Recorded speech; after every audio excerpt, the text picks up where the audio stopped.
It's not a huge amount. I'm not going to give you a specific figure, but it's For sure. But it is a fact that people who say eat the rich suddenly love a rich man. They love seeing a man become rich. Now, is it about if you're a CEO or that or the other? That aside, people are attracted to abundance. People with scarcity are attracted to abundance. No, they're attracted to identities. They're attracted to identities of like the thing that people like about Hassan is the identity. They get to and everything that Hassan says, his personality, all of these things, they get to purchase a little button and put it on their shirt so that people know that they are that type of person. That's why people, that's the thing. It's not that they're simply attracted to, and sure, like some people are attracted to, you know, tall, handsome guy, nice clothes, big house, nice car, et cetera, et cetera.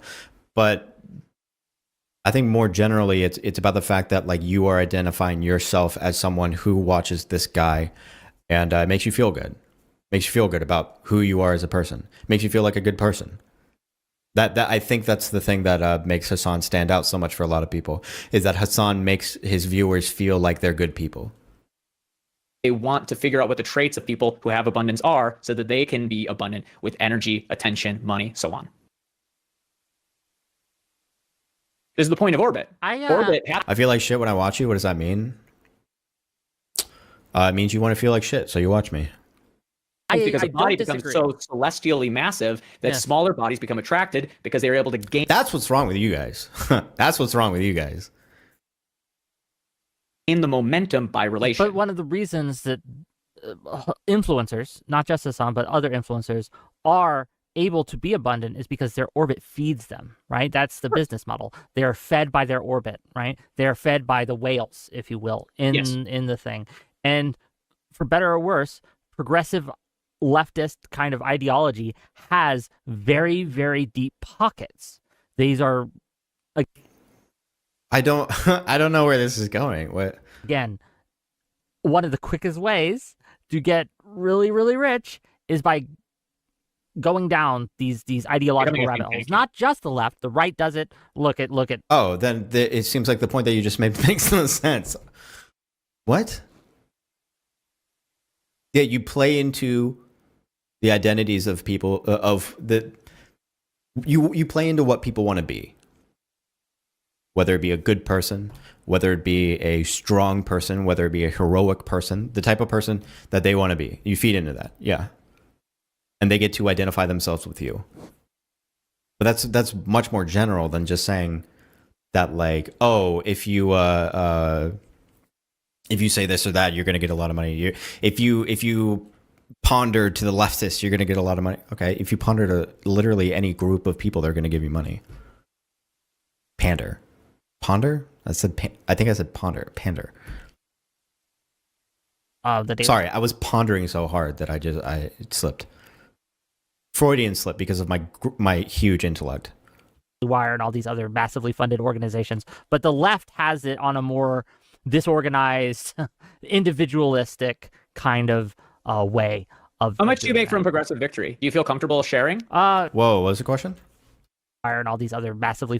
How much do you make based? It's not a huge amount. I'm not going to give you a specific figure, but it's not. I Why not? Can't quit my day job. It's supplemental. That's the point. Yeah. There are instances where it's like really, really high.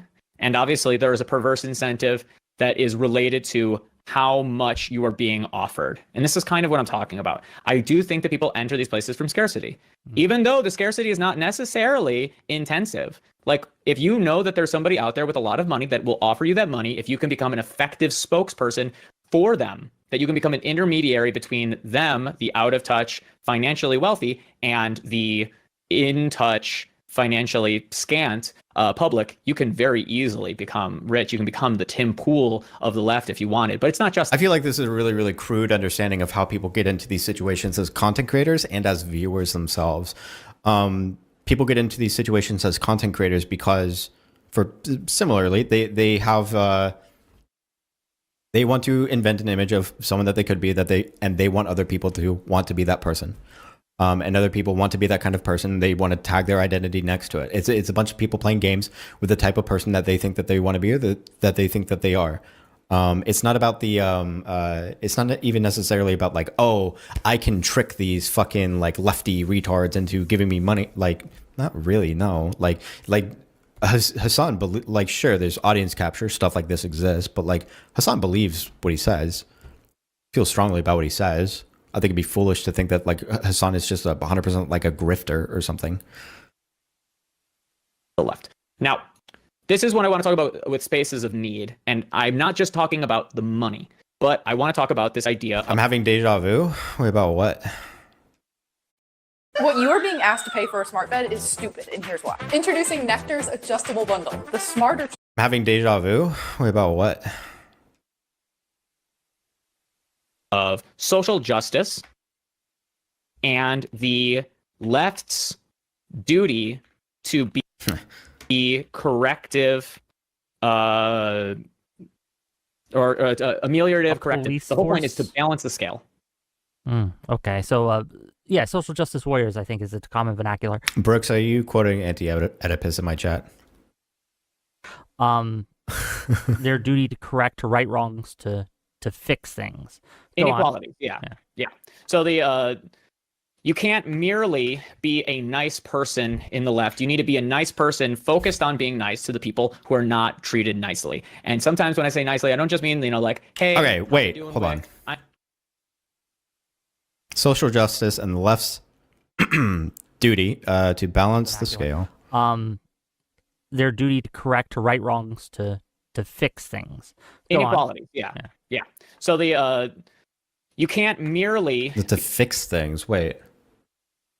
But I mean, how would you explain the right wing moral ethic around abortion?